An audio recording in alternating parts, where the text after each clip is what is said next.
سب سے پہلے ہم اللہ رب العزت کی بارگاہ اقدس میں لاکھوں کروڑوں مرتبہ شکر بجا لاتے ہیں کہ جس کی نگاہ محبت اور نگاہ شفقت کے طفیل الحمدللہ تعالی ہم تحریک منہاج القرآن کوٹلہ کے زیر اہتمام ان 5 روزہ عظیم الشان علمی، فکری اور روحانی نشستوں میں سے آج کی اس چوتھی نشست میں موجود ہیں۔ میری دعا ہے کہ اللہ رب العزت کی ذات ہم سب کا آنا اپنی بارگاہ اقدس میں قبول و منظور فرمائے اور قرآن اور صاحب قرآن کا نور ان پر نور ساعتوں میں اپنے من میں پیدا کرنے کی توفیق عطا فرمائے۔ تو آج کی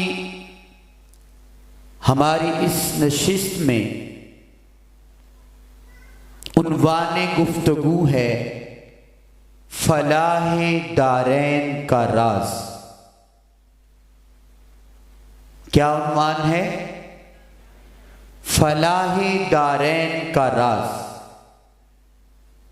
یہ عنوان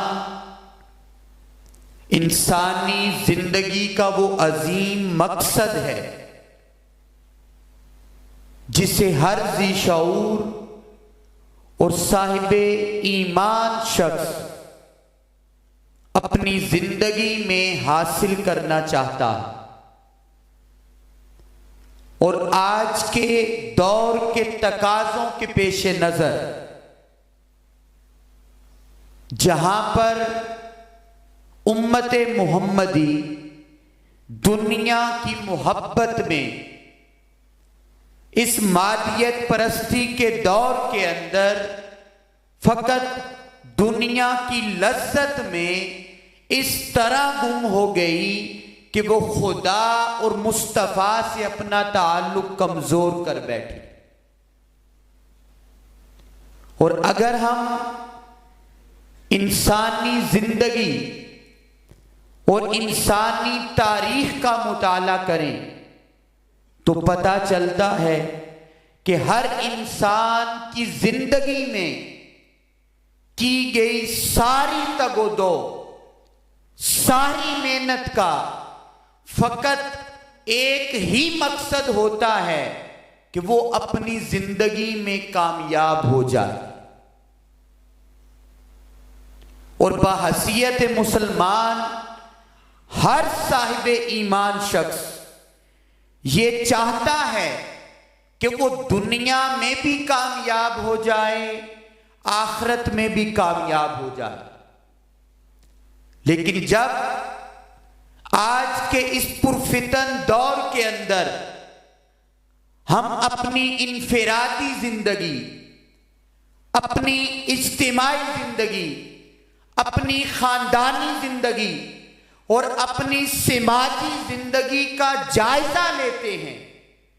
تو ہمیں اپنی زندگی میں ایک عجیب تضاد نظر آتا ہے۔ ہم دعویٰ تو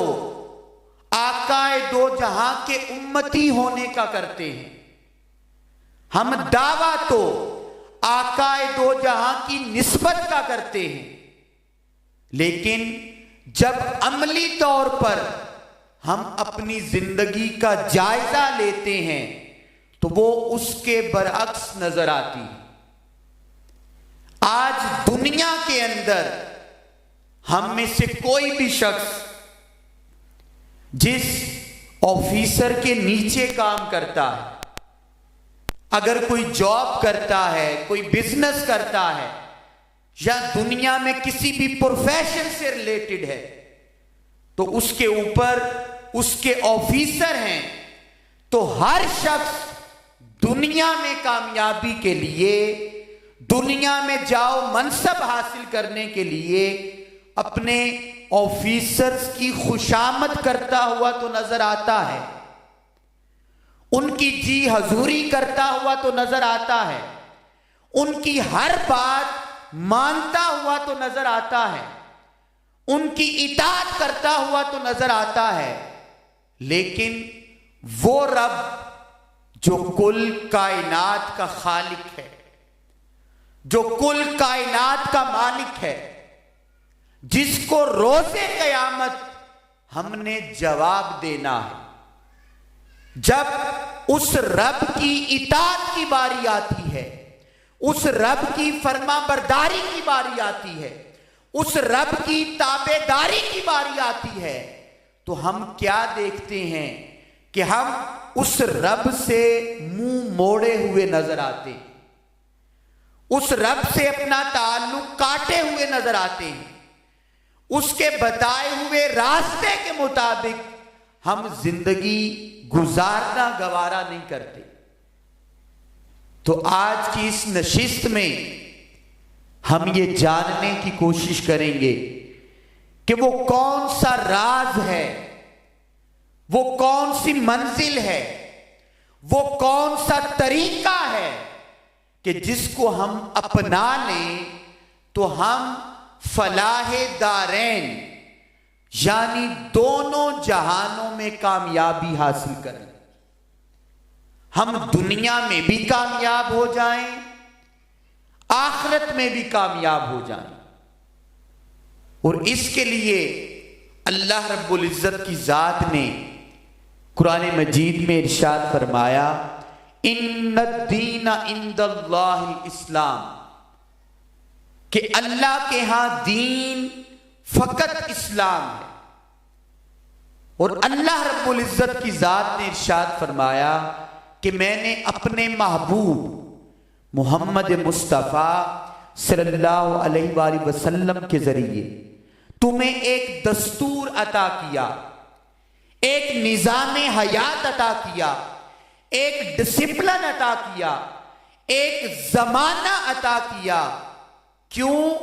تاکہ اے بندہ مومن، تیرا رب تجھ سے 70 ماہوں سے زیادہ محبت کرتا۔ اس رب کی منشا یہ ہے، تمنا یہ ہے کہ ہر بندہ مومن مصطفیٰ کے عطا کیے ہوئے ضابطہ حیات کے ذریعے اپنی زندگی گزار کے دونوں جہانوں میں کامیابی سمیٹ لے، دونوں جہانوں میں کامیابی حاصل کر لے۔ اور اللہ رب العزت کی ذات نے کہا کہ اے انسان، میں تیرا خالق ہوں، میں تیرا مالک ہوں، میں نے تجھے تخلیق کیا، تو لہذا مجھ سے بہتر کوئی نہیں جانتا کہ تیرے سنورنے کے لیے اور دونوں جہانوں میں کامیابی کے لیے وہ راز کس نظام اور کس سسٹم میں موجود ہے۔ اور میں صرف ایک مثال دے کر آگے چلوں گا تاکہ بات صحیح طرح سے سمجھ آ جائے کہ آپ دیکھیں اس دور کے اندر آپ کوئی بھی پروڈکٹ خریدتے ہیں، مثال کے طور پہ آپ کسی موبائل شاپ پہ جاتے ہیں اور وہاں پہ آپ نیا موبائل خریدتے ہیں، تو جب اس نئے موبائل کو آپ ڈبہ میں سے باہر نکالتے ہیں تو اس ڈبہ میں ایک بکلیٹ موجود ہوتا ہے، ایک پمفلٹ موجود ہوتا ہے، ایک کتابچہ موجود ہوتا ہے، اور اس کتابچے کے اوپر کمپنی نے اس موبائل کو استعمال کرنے کے اور اس سے فائدہ اٹھانے کے اصول و ضوابط لکھے ہوئے ہوتے ہیں۔ اور وہ کمپنی یہ دعویٰ کرتی ہے کہ اگر ان اصولوں کے تحت آپ اس موبائل کو استعمال کریں گے تو اس کی آؤٹ پٹ، اس کی کارکردگی بہتر ہوگی اور آپ اس سے زیادہ دیر فائدہ اٹھا سکیں گے۔ اور یہ بات کہنے میں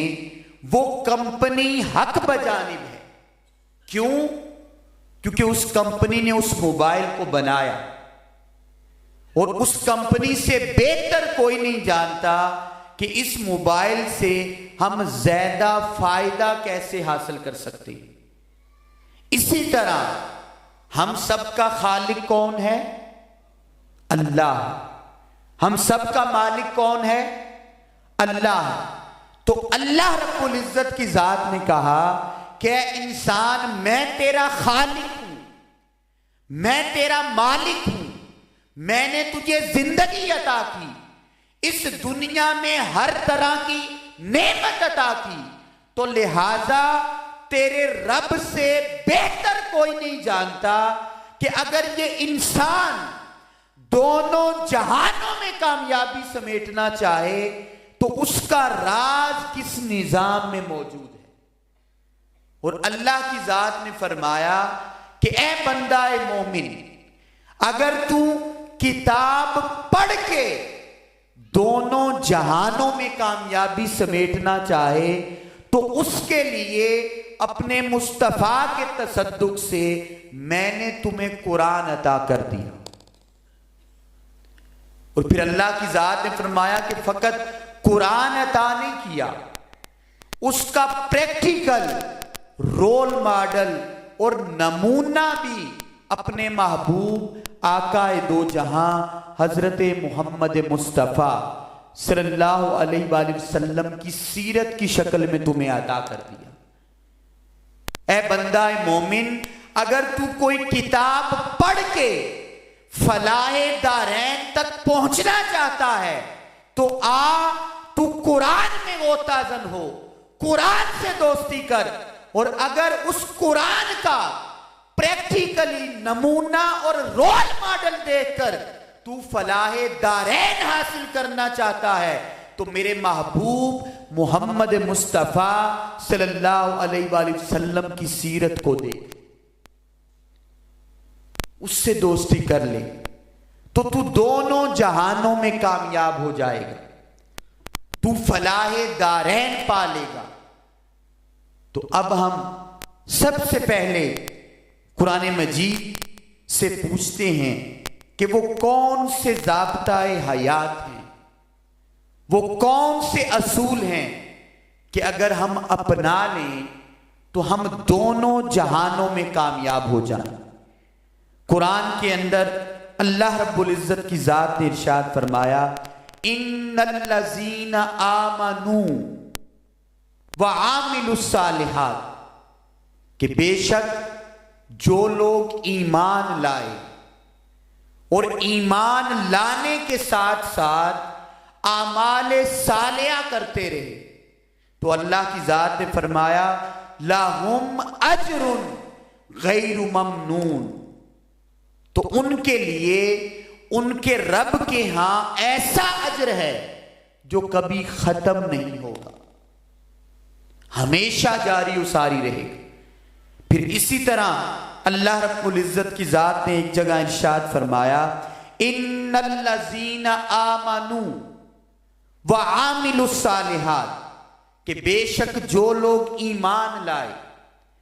اور ایمان کے ساتھ ساتھ اعمال صالحہ کو اپناتے رہے، اللہ کی ذات نے فرمایا سَيَجْعَلُ لَهُمُ الرَّحْمَنُ وُدًّا، تو پھر میں ان لوگوں کی محبت اپنی مخلوق کے دلوں میں زندہ فرما دیتا. یعنی جو بھی شخص صاحب ایمان ہو جاتا ہے، اعمال صالحہ کا رنگ اپنے تن پر چڑھا لیتا ہے، تو اللہ کی ذات کہتی ہے کہ میں اس کی محبت اپنی مخلوق کے دلوں میں زندہ و جاوید کر دیتا ہوں. پھر اسی طرح اللہ رب العزت کی ذات نے ایک اور مقام پر ارشاد فرمایا ان الذین آمنوا وعاملوا الصالحات، کہ بے شک جو لوگ ایمان لائے اور اعمال صالحہ کرتے رہے، اللہ کی ذات نے فرمایا اولئک ہم خیر البریہ، کہ یہی وہ لوگ ہیں جو تمام مخلوق میں سے بہترین ہے۔ اور آپ دیکھیں نا، جس کو خود رب کہہ دے کہ میرا کوئی بھی بندہ جب صاحب ایمان ہو جاتا ہے اور اعمال صالحہ کو اپنا لیتا ہے تو اللہ کی ذات یہ سرٹیفکیٹ اور سند عطا کر دے کہ میرا یہ بندہ تمام مخلوق سے بہتر ہے۔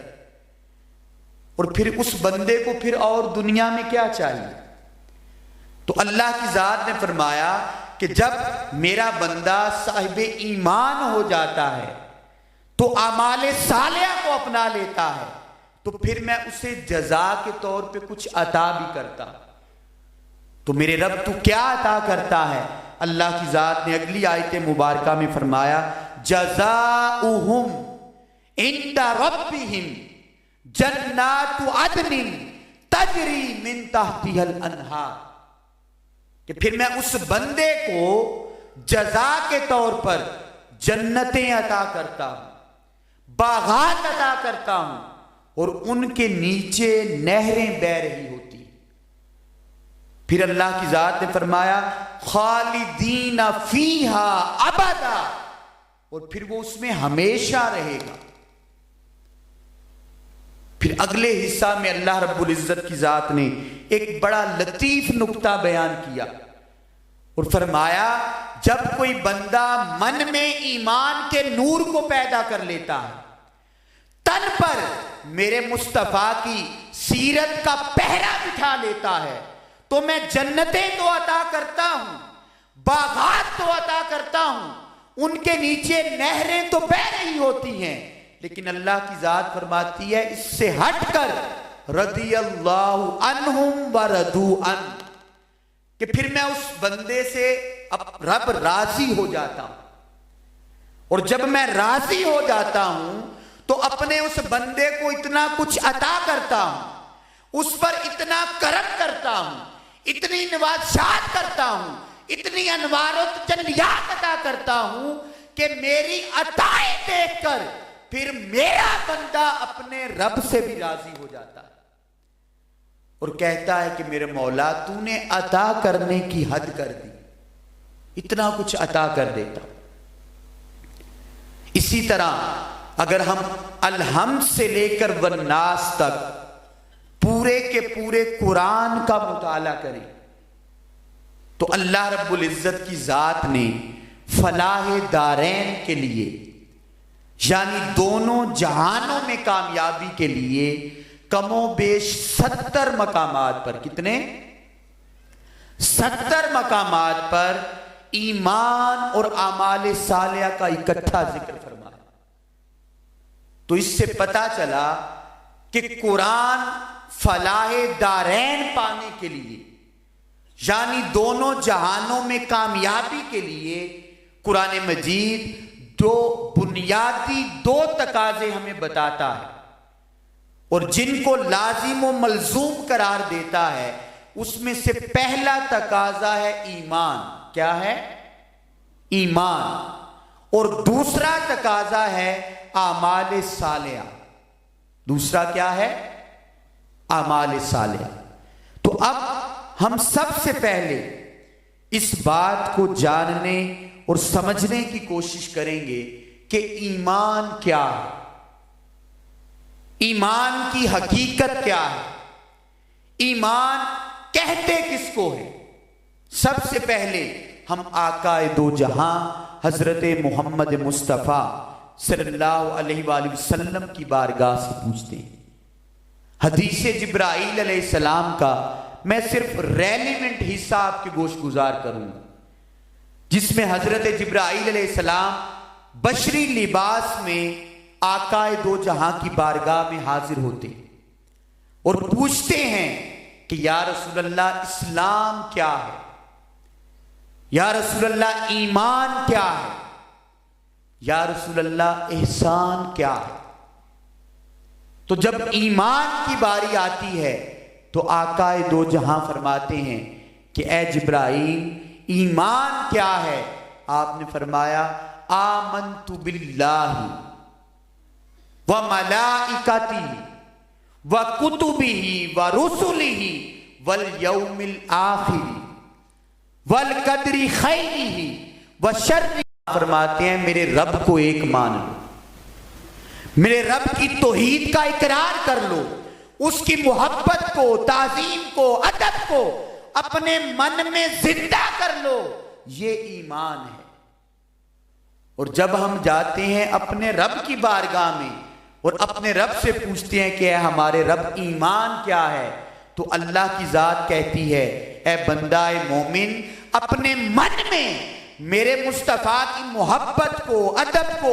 تعظیم کو زندہ کر لے. تو جس قدر مصطفیٰ کی ذات اور نسبت میں خود کو فنا کرتا چلا جائے گا، تجھے ایمان کا نور عطا کر دیا جائے گا.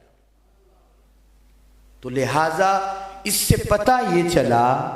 کہ ویسے تو اگر ہم قرآن کا مطالعہ کریں، احادیث کا مطالعہ کریں، تو اس کے اندر ایمان کی بہت سی جزیات بیان کی گئی، ڈیفینیشن اور تعریفیں بیان کی گئی. لیکن میں دین کا ادنا سا اسٹوڈنٹ ہونے کے ناطے کل قرآن اور کل دین کا نچوڑ آپ کے گوش گزار کرنا چاہتا ہوں. جس طرح وہ کہتے ہیں کہ 100 باتوں کی فقط ایک بات، کہ اگر کوئی پوچھے کہ ایمان کیا ہے، ایمان کی حقیقت کیا ہے، ایمان کہتے کس کو ہیں، تو قرآن اور صاحب قرآن اور خود اللہ رب العزت کی ذات بتاتی ہے کہ ایمان نام ہے آقا دو جہاں حضرت محمد مصطفیٰ کی محبت، ادب، عشق اور تعظیم میں فنا ہو جانے کا. اور جو جس قدر خود کو مصطفیٰ کی محبت میں فنا کرتا چلا جائے گا، وہ ایمان کی لذت کو، وہ ایمان کی حلاوت کو، وہ ایمان کی چاشنی کو، وہ ایمان کے نور کو اپنے تن اور من پر اترتا ہوا محسوس کرے. اور اگر کسی شخص کے من میں مصطفیٰ کی محبت نہیں، ادب نہیں، تعظیم نہیں، وہ چاہے کروڑ ہا بھی کلمہ پڑھتا پھرے، اس کو ایمان کا نور میسر نہیں آ سکتا. اور اسی بات کی تصدیق کے لیے آقا دو جہاں کا ایک فرمان آپ کی گوش گزار کر کے میں آگے چلوں گا. آقا دو جہاں نے فرمایا لا یؤمن احدکم حتی اکون احب الیہ من والدہ وولدہ والناس اجمعین، کہ تم میں سے اس وقت تک کوئی مومن نہیں ہو سکتا جب تک وہ اپنی اولاد، اپنے والدین اور دنیا کی ہر چیز سے بڑھ کر مجھ سے محبت نہ کرے. تو اس حدیث میں آقا علیہ الصلوۃ والسلام نے ایک بڑا راز ہمیں بتایا. اور ہمارے ہاں تو یہ تصور پایا جاتا نہ ہے کیونکہ میں آقا دو جہاں سے محبت کرتا ہوں تو لہٰذا میرا ایمان مکمل ہو گیا، میرا ایمان کامل ہو گیا. لیکن آقا دو جہاں نے فرمایا کہ اے بندہ مومن، میں اپنے رب کا محبوب ہوں. کل کائنات میں آقا دو جہاں سے سب سے بڑھ کے محبت کرنے والا خود خالق کائنات ہے. اور رب کا سب سے بڑا محبوب اس کائنات میں اس کے محمد مصطفیٰ صلی اللہ علیہ وآلہ وسلم. تو آقا دو جہاں نے فرمایا کہ جب مجھ سے نسبت کی باری آئے، مجھ سے محبت کی باری آئے، میری ذات سے ادب کی باری آئے، تو اس نسبت، محبت اور ادب کا معیار عام لوگوں جیسا نہیں ہونا چاہیے، عام رشتہ داروں جیسا نہیں ہونا چاہیے، بلکہ آقا دو جہاں نے اس احادیث مبارکہ کے ذریعے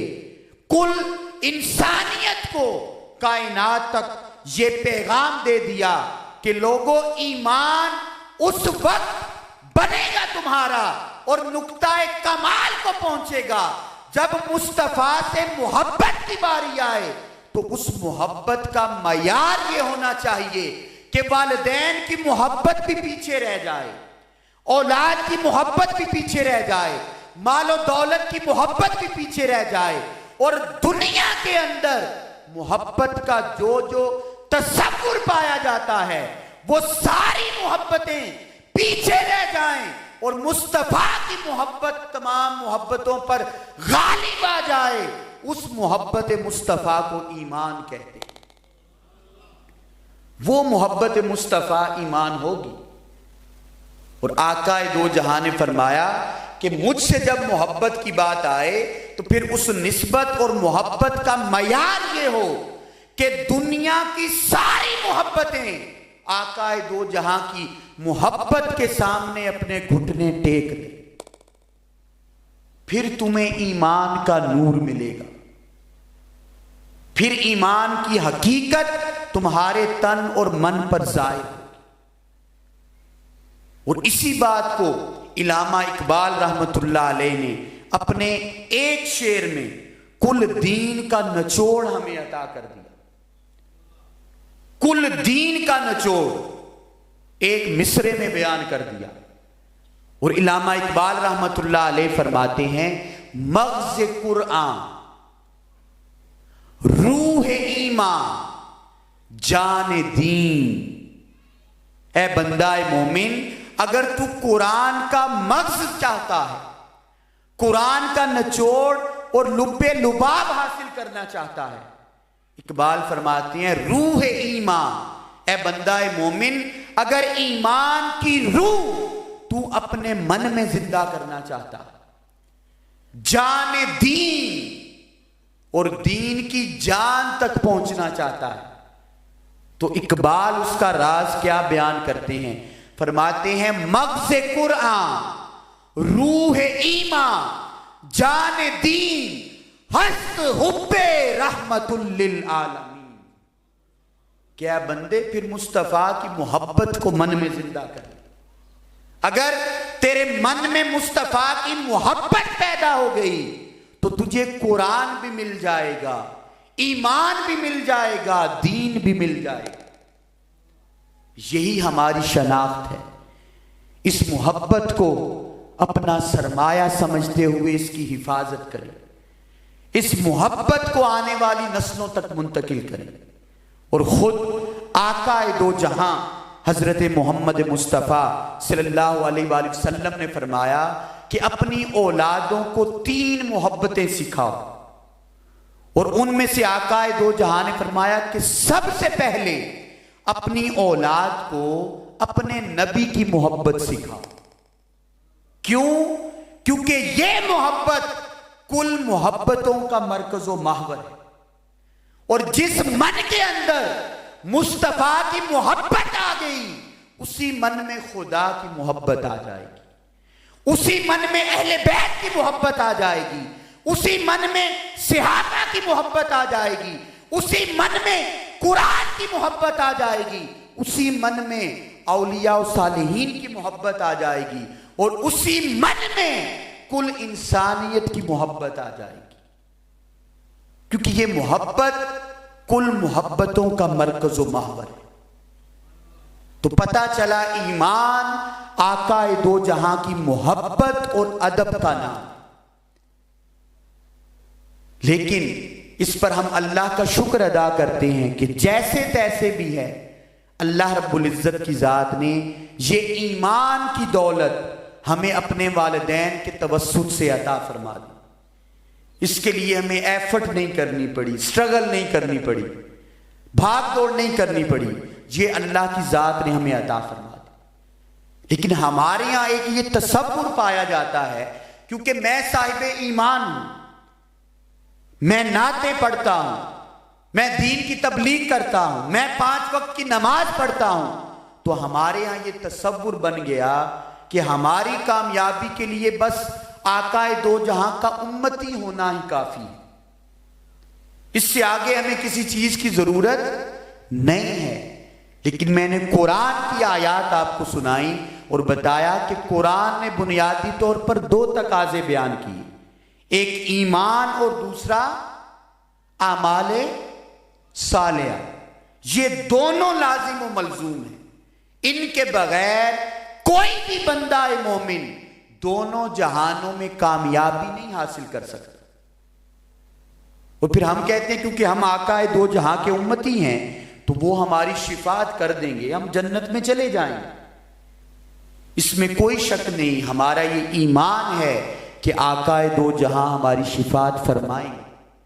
اور آقا دو جہاں کا کوئی بھی امتی الٹیمیٹلی ہمیشہ کے لیے جہنم میں نہیں رہے گا، وہ جہنم سے جنت میں چلا جائے۔ لیکن میں اس شفاعت کی حقیقت بھی آپ کو بتانا چاہتا ہوں کہ آقا دو جہاں شفاعت تو کریں گے، لیکن وہ شفاعت ہوگی کیسی؟ بہت سی احادیث مبارکہ ہیں، میں صرف ایک احادیث کا وہ بھی ریلیونٹ حصہ شفاعت کا آپ کی گوش گزار کر کے آگے اختتام کی طرف آؤں گا۔ حدیث میں آتا ہے کہ روز محشر بپا ہوگا، حساب و کتاب شروع ہو جائے گا، جنت میں جانے والے جنت میں چلے جائیں گے، دوزخ میں جانے والے دوزخ میں چلے جائیں گے۔ تو حدیث میں آتا ہے کہ آقا دو جہاں اپنے رب کی بارگاہ میں حاضر ہوں گے، اور آقا دو جہاں اپنے رب کی بارگاہ میں سجدہ ریز ہو جائیں گے، اللہ کی تسبیح بیان کریں گے۔ تو اللہ کی ذات اپنے محبوب سے سوال کرے گی اور کہے گی یا محمد صلی اللہ علیہ وآلہ وسلم ارفع رأسک، میرے محبوب آپ اپنا سر سجدے سے اٹھائیے، وَقُلْ يُسْمَعْ، میرے محبوب آپ بولیے آپ کو سنا جائے گا، وَسَلْ تُعْطَىٰ، میرے محبوب آپ سوال کیجئے آپ کی رب کی طرف سے عطا کیا جائے گا، وَاشْفَعْ تُشَفَّعْ، میرے محبوب آپ شفاعت کیجئے آپ کی شفاعت قبول کی جائے گی۔ یہ چار سوال ہوں گے، اور آقا دو جہاں فرمائیں گے کہ اے میرے رب، میں چاہتا یہ ہوں کہ میرے کچھ گناہگار امتی ہیں، وہ صاحب ایمان تو ہیں لیکن ان کے پاس اعمال صالحہ نہیں، وہ میری نسبت کا دعویٰ تو کرتے تھے،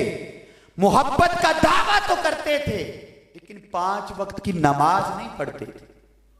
روزے نہیں رکھتے تھے، زکوٰۃ نہیں دیتے تھے، والدین کا حق ادا نہیں کرتے تھے، اللہ کی مخلوق کا حق ادا نہیں کرتے تھے۔ تو میرے رب، میں چاہتا یہ ہوں کہ میرے ان امتیوں کو تو جہنم سے نکال کے جنت میں بھیج دے۔ تو احادیث میں آتا ہے کہ اللہ رب العزت کی ذات ایمان کی ایک لمٹ اور حد مقرر فرمائے گی، اور اللہ کی ذات کہے گی میرے محبوب جائیے، آپ کے جس امتی کے من میں اتنا اتنا ایمان ہے اس کو جہنم سے نکال کے جنت میں لے جائیں۔ آقا دو جہاں جائیں گے، جہنم سے نکال کے جنت میں لے جائیں گے، پھر آئیں گے، پھر سجدے میں گر جائیں گے، پھر وہی اللہ کی ذات سوال دہرائے گی۔ تو آقا دو جہاں کہیں گے کہ میرے رب، میرے کچھ امتی ایسے ہیں جن کا ایمان اس سے بھی کم ہے، تو میں یہ چاہتا ہوں کہ میرے رب ان کو بھی تو جہنم سے نکال کے جنت میں بھیج۔ تو حدیث میں آتا ہے کہ اللہ رب العزت کی ذات کہے گی میرے محبوب جا، تیرے جس امتی کے من میں رائی کے دانے کے برابر ایمان ہے، پھر 3 اضافتیں لگیں گی، اللہ فرمائے گا میرے محبوب اس سے بھی کم، اس سے بھی کم، اس سے بھی کم میرے محبوب، تیرے امتی کے جس کے دل میں ایمان ہے اس کو جہنم سے نکال کے تو جنت میں لے جا۔ آقا دو جہاں جائیں گے، جہنم سے نکال کے جنت میں لے جائیں، پھر آئیں گے، پھر سجدے میں گر جائیں گے۔ تو اللہ کی ذات پوچھے گی میرے محبوب اب کیا چاہتا ہے؟ تو آقا دو جہاں کہیں گے کہ میرے رب، میرے کچھ امتی ایسے ہیں جن کے من میں اس سے بھی کم ایمان ہے، تو ان کو بھی میں چاہتا ہوں کہ تو جہنم سے نکال کے جنت کا پروانہ عطا دے۔ تو حدیث میں آتا ہے کہ اللہ کی ذات اپنی ربوبیت کی قسم کھائے گی اور کہے گی میرے محبوب، مجھے اپنی ربوبیت کی قسم، اپنی کبریائی کی قسم، اپنی عظمتوں کی قسم، جنت میں اگر تیری امت نہیں جائے گی تو پھر جائے گا کون؟ جا، میرے مصطفیٰ تیرے کسی بھی امتی نے زندگی میں ایک مرتبہ بھی اگر تیرا کلمہ پڑھا، اس کو بھی جہنم سے نکال کے تو جنت میں لے جا۔ تو الٹیمیٹلی ساری امت جہنم سے جنت میں چلی جائے گی، یہ تو ہمارا ایمان ہے۔ لیکن میں اس احادیث کا دوسرا رخ بھی بتانا چاہتا ہوں کہ آقا دو جہاں اپنے جن امتیوں کی شفاعت فرما رہے ہوں گے،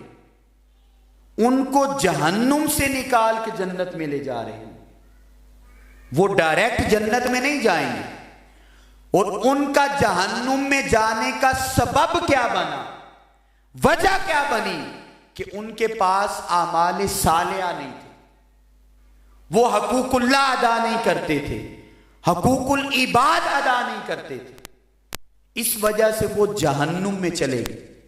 اور آپ دیکھیں نا، یہ وہ منظر ہوگا کہ ہمارے پلے تو ہے ہی کچھ نہیں، وہ لوگ جن کی زندگیاں خدا اور مصطفیٰ کی نسبت کا حق ادا کرتے ہوئے گزری، ساری زندگی جو عبادتیں کرتے رہے، ریاضتیں کرتے رہے، تزکیہ کرتے رہے، اس منظر کے بارے میں وہ کیا کہتے ہیں؟ علامہ اقبال رحمت اللہ علیہ اس کی منظر کشی کرتے ہوئے فرماتے ہیں کہ تو غنی از ہر دو عالم من فقیر، کہ میرے مالک، میرے رب، تو دو جہانوں کا غنی ہے اور میں تو فقیر ہوں، روز محشر عذر ہائے من پذیر، روز محشر میرے پاس کوئی بہانہ نہیں ہوگا۔ پھر اقبال کہتے ہیں گر حسابم رات بینی ناگزیر، میرے مولا اگر میرا حساب و کتاب لینا ضروری ہی ہو جائے اور ناگزیر ہو جائے اور ہر صورت میں میرا حساب و کتاب لینا ہو، تو اقبال کہتے ہیں کہ میرے مولا از نگاہ مصطفیٰ پنہا بگیر، کہ میرے مالک میرا اعمال نامہ مصطفیٰ کی نگاہوں کے سامنے پیش نہ کرنا، ان کے سامنے نہ کھولنا، میں اپنے مصطفیٰ کو کیا بتاؤں۔ اور آپ دیکھیں نا، جب آقا دو جہاں اپنے امتی کو جہنم سے نکال کے جنت میں لے جا رہے ہوں گے، تو کیا اپنے اس امتی پر آقا دو جہاں فخر کر رہے ہوں گے، اپنے اس امتی سے خوش ہوں گے؟ آقا دو جہاں کے من پر کیا گزر رہی ہوگی کہ تم میرا کیسا امتی تھا، جب مجھ سے نسبت کی بات آتی، دعوے کی بات آتی، تو تم میری محبت کے نعرے لگاتا تھا، تو نعتیں پڑھتا تھا، لیکن تو دن میں 5 وقت کی نماز ادا نہیں کرتا تھا، تو قرآن سے دوستی نہیں کرتا تھا، تو نعروں کی حد تک تو کہتا تھا کہ میں محمد مصطفیٰ کے لیے اپنا سب کچھ قربان کر سکتا ہوں، لیکن تیرے کردار میں، رویے میں، سیرت میں، معاملات میں، اٹھنے بیٹھنے میں میری سیرت کا رنگ نظر نہیں آتا تھا۔ تو بات مصطفیٰ کی نسبت کی کرتا، لیکن تیری زبان پر گالی ہوتی تھی، تیرے دل میں اللہ کی مخلوق کے لیے تنگی ہوتی تھی، تو اللہ کی مخلوق کے لیے من میں حسد، بغض، اناد اور کینہ رکھتا تھا، اور جب کھانے کی باری آتی تو حلال نہیں کماتا تھا، جب بولنے کی باری آتی تو سچ نہیں بولتا تھا، تیری نظروں میں، تیری سماعتوں میں، تیرے دل میں، تیرے تخیلات میں، تیری زبان پر وہ پاکیزگی نہیں تھی، طہارت نہیں تھی، وہ کردار نہیں تھا، وہ مصطفیٰ کی سیرت کا رنگ نہیں تھا، تو بالکل اس کے الٹ دنیا میں چلتا رہا۔ تو جب یہ مصطفیٰ کہیں گے تو جس امتی کے من میں ذرا سا بھی ضمیر زندہ ہوا وہ تو وہیں پر مر جائے۔ اور اگر آج ہم اپنی زندگیوں کا جائزہ لیں اور چند لمحوں کے لیے آنکھیں بند کر کے پچھلی زندگی کا مشاہدہ کریں تو پتہ چلے گا کہ ہمارے پلے ایسا کوئی عمل نہیں کہ اگر روز قیامت یہ اعمال نامہ کھول دیا گیا تو اس پر آقا دو جہاں ہم پر فخر کریں، ایسا کچھ نظر نہیں آتا۔ تو پھر اگر یہ دونوں جہانوں کی کامیابی چاہتے ہیں تو پھر ہمیں کرنا کیا ہوگا؟ میں بتانا چاہوں گا کہ کچھ امتی تو ایسے ہوں گے نا جن کو جہنم سے نکال کے جنت میں آقا لے جا رہے ہوں گے، لیکن آقا دو جہاں کے کچھ امتی ایسے بھی ہوں گے جو ڈائریکٹ جنت میں جائیں گے، جنہوں نے خدا اور مصطفیٰ کی نسبت کا حق ادا کیا ہوگا، جن کو دنیا اس میں کوئی بعید نہیں، جن کو دنیا حضور غوث العظم الشیخ عبد القادر جیلانی کے نام سے جانتی ہے، داتا علی حجویری کے نام سے جانتی ہے، پیر مہر علی شاہ کے نام سے جانتی ہے، فرید الدین گنجے شکر کے نام سے جانتی ہے، پیر کھڑی والی سرکار کے نام سے جانتی ہے۔ یہ اللہ کے وہ بندے تھے جنہوں نے خدا اور مصطفیٰ کی نسبت کا حق ادا کیا، اور جب یہ روز قیامت اپنے مصطفیٰ کی بارگاہ میں حاضر ہوں گے تو کوئی بعید نہیں، میرے آقا کھڑے ہو کر مسکرا کر ان کو گلے سے لگائیں گے اور فرمائیں گے ہاں یہ وہ امتی ہیں جنہوں نے میری نسبت کا حق ادا کر دیا۔ ایک طرف ایسے امتی ہوں، اور حضور شیخ الاسلام ڈاکٹر محمد طاہر القادری مدد اللہ علیہ اور منہاج القرآن، لوگوں اس کا مقصد یہ ہے، آبجیکٹو یہ ہے، اس کے علاوہ حضور شیخ الاسلام کی کوئی تمنا نہیں، وہ یہی چاہتے ہیں کہ ان دروس عرفان القرآن کے ذریعے، شہر اعتکاف کے ذریعے، میلاد کے ذریعے، مراکز علم کے ذریعے، حلقات درود کے ذریعے، انسٹیٹیوشن کے ذریعے اپنے نوجوانوں کے دلوں کے اندر خدا اور مصطفیٰ کی محبت، ادب اور تعظیم کی وہ چنگائی زندہ کی جائے کہ نوجوان راتوں کو جاگ کر اللہ کی بارگاہ میں مصلوں پر اپنی جبینیں جھکا کر آنسو بہا کر خدا اور مصطفیٰ کے قرب کے جام اپنے تن اور من کو پلا سکے، ان کا کردار ایسا بن جائے، ان کا رویہ ایسا بن جائے، ان کے معاملات ایسے بن جائیں، ان کی سیرت ایسی بن جائے کہ وہ معاشرے میں جدھر جائیں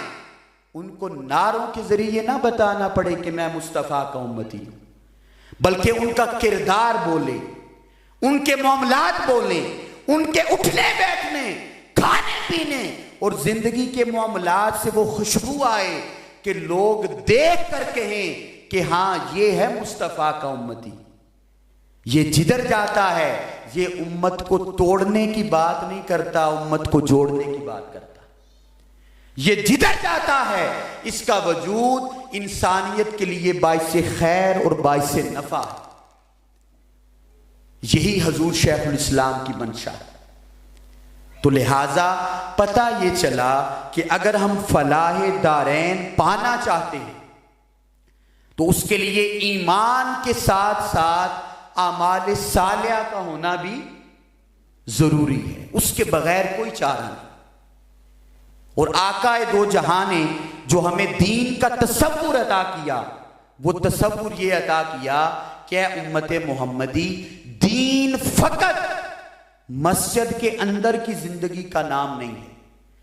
آقا دو جہاں نے فرمایا کہ جس طرح مسجد کے اندر کی زندگی دین ہے،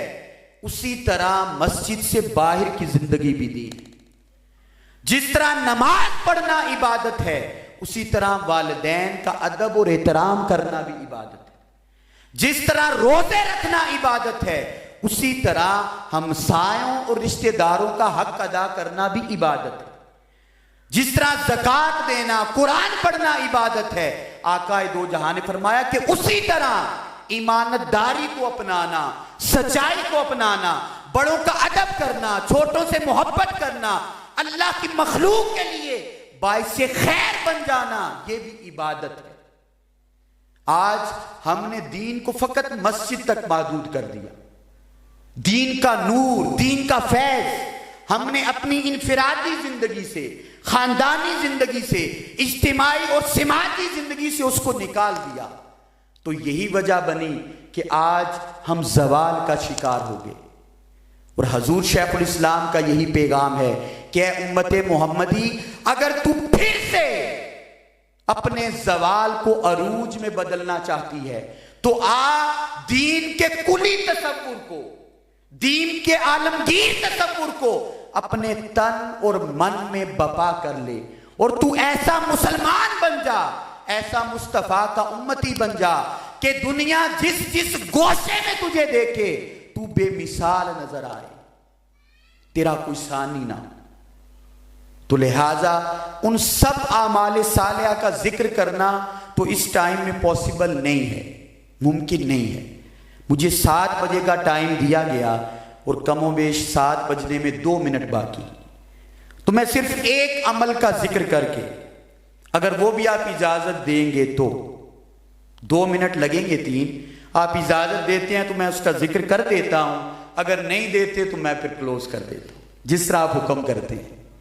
اجازت؟ جی۔ تو اس میں سے اگر ہم اعمال صالحہ کو سمجھنا چاہیں اور اس کی حقیقت کو پانا چاہیں تو دین کے اندر اعمال کی 2 جہتیں بیان کی گئی، ایک کو ہم حقوق اللہ کہتے ہیں اور دوسرے کو حقوق العباد۔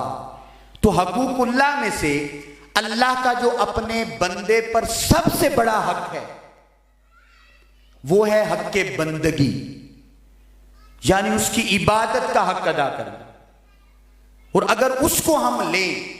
حق بندگی میں سے تو اللہ کی ذات نے ہمیں جتنی بھی عبادات ہم پر فرض کی،